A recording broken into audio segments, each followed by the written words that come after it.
Good morning, dear children. So in the last videos, we have discussed about the terms related to motion, isn't it? So which are the terms which we learned? We discussed about distance and displacement, speed and velocity, isn't it? So do you remember what are they?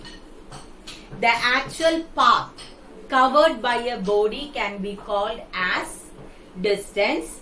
The shortest distance between the initial and the final points can be called as the displacement. Then change in distance, isn't it? Distance traveled by a body per unit time can be called as speed, and the displacement of a body per unit time can be called as velocity. So this is what we learned. Now, will the velocity be always uniform? What is uniform velocity? If a body covers equal displacements in equal intervals of time, we can call it as uniform velocity, isn't it? So if a body is covering equal displacements, that is, if the body is moving in equal direction with equal speed in the given time interval, then you can say that the body is moving with uniform velocity. But in most of the cases, the body will be moving with variable velocity. That is, either the speed or the direction of the body will change. Okay? And this change in velocity of a body can be called as acceleration. Okay? So here we are considering a body moving in a straight line. Okay? Consider a body moving in a straight line. So here the change in velocity can be only due to the change in speed, isn't it? So a body is moving in a straight line and the change in velocity will be only due to the change in speed.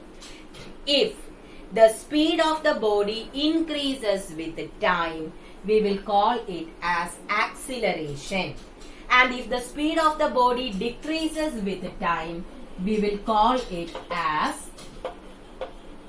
retardation or deceleration. Okay? So, a body is moving in a straight line. That means there is no change in the direction of the body, but the speed can be changed. If the speed of the body increases with time, you will call it as acceleration. And if the speed of the body decreases with time, we will call it as retardation or deceleration. So, is it clear? What is the difference between acceleration and retardation? So, as an example, a simplest example I can tell you. We are consider a moving train. Okay, so we are in the station and the train is about to start. From the station, when the train starts, what about the speed of the train? Will it be more or less?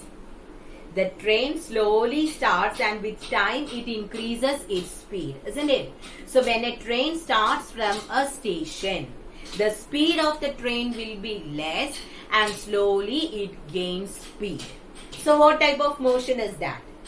It is an example for accelerated motion because here the speed increases with the time. So change in speed can be called as acceleration, and if the speed is increasing, that is positive acceleration.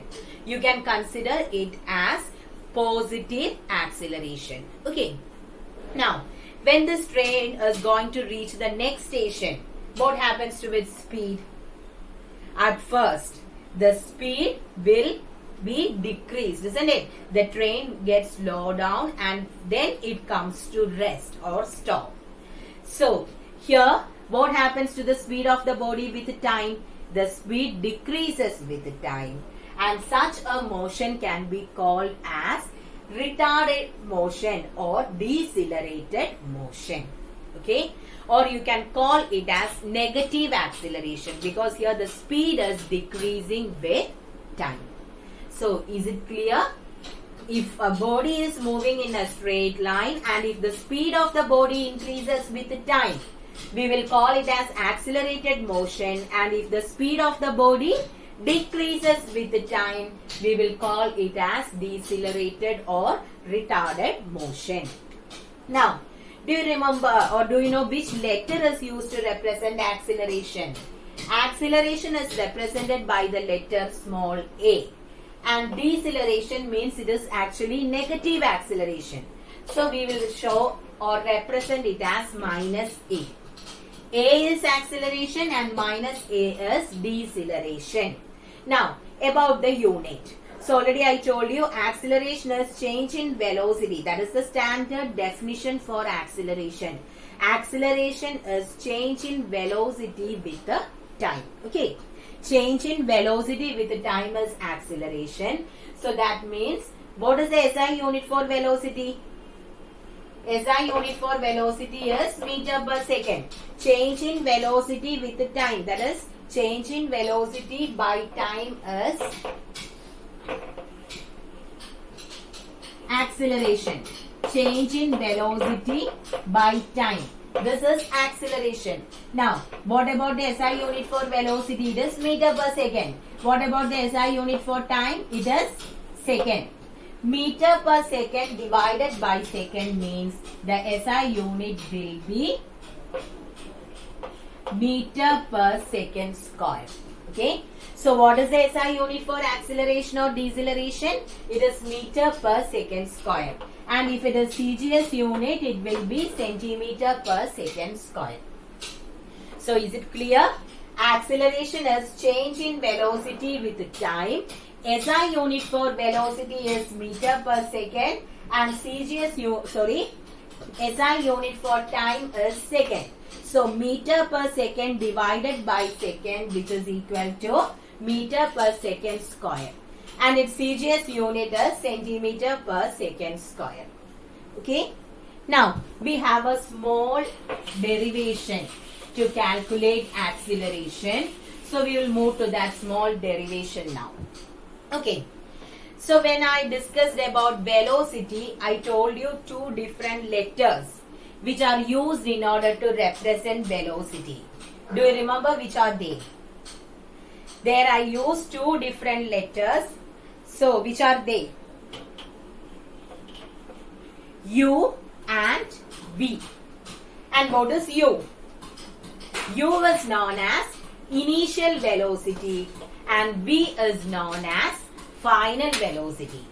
And what is the difference between initial velocity and final velocity? Initial velocity is the velocity of a body when it starts its motion, or at the initial point what is its velocity.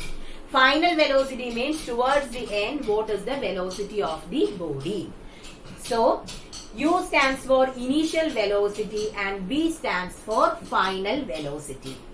We are considering a body moving with a velocity, initial velocity U, and after time t seconds, let the velocity of the body be V. Okay. We are considering a body moving with an initial velocity U. After time t seconds, let the new velocity be V. Then, what about the acceleration of the body? What is the equation for acceleration? It is change in velocity with the time. So, how will we get the change? If you are asked to find the change, it will be always final minus initial, isn't it? So, what is the final velocity here? V. Initial velocity is U. So, final velocity minus initial velocity, that is V minus U by T. So, this is the equation used in order to calculate acceleration. Okay. So, acceleration is change in velocity with time. U is the initial velocity and V is the final velocity. That means A is equal to V minus U by T. Here U, V and T should be in small letters. Okay. So, keep that in mind. Now, we can consider two examples for acceleration as well as deceleration from this equation. Okay. we are considering a body initially at rest. Okay, initially the body was at rest, and after time t seconds, let the body moves with a velocity v. Okay, we are considering a body initially at rest. After time t seconds, let the body moves with a velocity v. Calculate the acceleration. So, acceleration is equal to final velocity minus initial velocity. What is the final velocity of the body? It is v, isn't it? I told you at first the body was at rest and then it starts moving with a velocity v. That means final velocity is v minus, then what about the initial velocity? At first the body was in the state of rest. That means what about the initial velocity of the body? It will be equal to 0. So v minus 0 by t. And what about the value for a here? You are getting a as positive. So this can be considered as positive acceleration. Okay, this is an example for positive acceleration. Now, consider another example. We are considering a body moving with an initial velocity u. The body is moving with an initial velocity u. After time t seconds, let the body comes to rest. Okay, a body was initially moving with a velocity u, and after time t seconds, let the body comes to rest. Now we will write the equation for acceleration. Acceleration is final velocity minus initial velocity. So what is the final velocity? At first it was moving with a velocity u, but finally it comes to rest. That means final velocity is equal to 0. If a body is in the rest position, will it possess any velocity? No. So here v is equal to 0 minus, what about u? Initially the body was moving with a velocity u. So 0 minus u divided by t. So here you are getting the value of acceleration as negative. And what is the name given for negative acceleration? It is known as deceleration or retardation. So the first one is an example for positive acceleration and the second one is an example for negative acceleration. So I think now it is clear about the difference. So what all things should be there in your mind? If a body moves in a straight line, there can be change in velocity due to the change in speed of the body. If the speed of the body increases with the time, acceleration. If the speed of the body decreases with the time, that is deceleration. A is equal to v minus u by t. If you are getting a negative value here, that will be retardation, and if it is positive, that will be acceleration. Clear? Now, next is about uniform and variable acceleration. Okay, so first we will consider about uniform acceleration. If equal change in velocity takes place in equal intervals of time, we can call it as a uniform acceleration. Okay, a body is said to move with uniform acceleration if equal change. What is acceleration? Change in velocity with time is acceleration. So when can you say that acceleration is uniform? If the change in velocity is uniform, isn't it? So equal change, if equal change in velocity takes place in equal intervals of time, that is known as uniform acceleration. And then what is variable acceleration? If the change in velocity is not uniform in the equal intervals of time, the acceleration will be variable. Okay, so uniform acceleration means if the change in velocity is same in the same intervals of time, And can you give an example for uniform acceleration? Free fall. Free fall means the body comes only due to the only force acting on the body will be the gravitational force. So in this case, what happens? The change in velocity is uniform. It is coming down. That means there is no change in direction. But when the body is coming down, and since the earth is attracting the body towards its center, its speed goes on increasing. And this increase in speed is in a regular manner. Okay. That is, increase in speed results in change in velocity, and the change in velocity is uniform. So we will call it as uniform acceleration. Now, what is the second one? Variable acceleration. So if the change in velocity is not uniform, we can call it as variable acceleration. And example, when a car is moving on a crowded road, there will be change in velocity and it won't be uniform. Such a motion can be called as variable, or a body can be considered to be moving with variable acceleration. Okay. Now, the next one is acceleration due to gravity. We are considering a body coming down. Okay. So when a body is coming down or when it is falling down, actually, if it is vacuum, only gravitational force, that is, you are considering a free fall.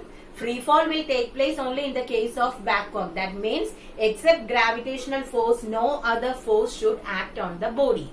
So we are considering a body coming downwards, and what happens to the speed of the body here? The speed of the body will be increasing, isn't it? Why? Because due to the gravitational force, earth is pulling the body downwards. So the speed of the body increases. Okay. When the speed increases, what is the name given for that? Change in speed or increase in speed is known as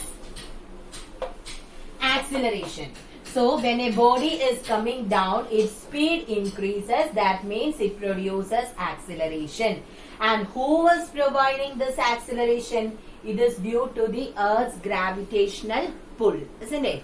So this can be called as, that is, this acceleration produced on a body due to earth's gravitational pull can be called as acceleration due to gravity. Okay. So when a body is coming down, its speed increases due to the earth's gravitational pull. And as a result, an acceleration is produced on that body. And since this acceleration is produced due to the gravitational force exerted by the earth, we will call it as acceleration due to gravity. Okay. In general, for horizontal motion, acceleration is represented by the letter A. And in the case of vertical motion, acceleration is represented by the letter G. Small letter G stands for acceleration due to gravity. If you are considering vertical motion, acceleration is produced due to Earth's gravitational pull. So we will call it as what? Acceleration due to gravity. So this is a very, very important thing when we do the numericals. What you have to keep in your mind? If it is a horizontal motion, when you are considering horizontal motion, acceleration is represented by the letter A. If it is a vertical motion, acceleration is provided by Earth's gravitational pull. So we will call it as acceleration due to gravity, which is represented by the letter G. Okay. So G stands for acceleration due to gravity, and the value of G on Earth's surface is 9.8 meter per second square. Its value is not a constant. There will be slight difference. That means not a very big difference. Just small differences are there on various places of the earth. But as a whole, in general, we will be considering the value of acceleration due to gravity on Earth's surface as 9.8 meter per second square. Okay.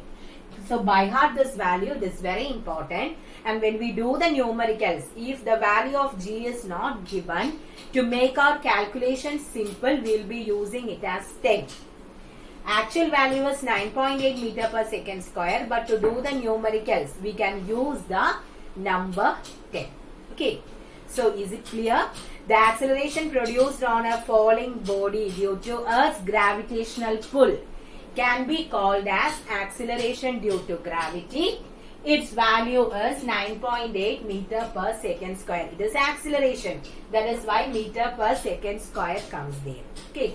And few things are given in your textbook about the change in the value of acceleration due to gravity. So no need to go deep into it. What you should remember is what is acceleration due to gravity and how it changes and what is its value. And one more thing when we about the numericals. Okay. So normally when you are considering a body coming down, we will consider the acceleration as positive. Actually, acceleration is a vector quantity. For vector quantities, we need the direction as well as the magnitude, isn't it? So, for a body coming down, it will be always considered as positive. And if you are throwing a body upwards, it will be considered as negative. Okay. Then, if the speed of the body increases, positive. If the speed of the body decreases, that will be negative. Okay. Then, one more thing about this speed and velocity as well as acceleration. When you are considering velocity, there actually it gives the direction. But in the case here, in the case of velocity, positive and negative sign represents the direction.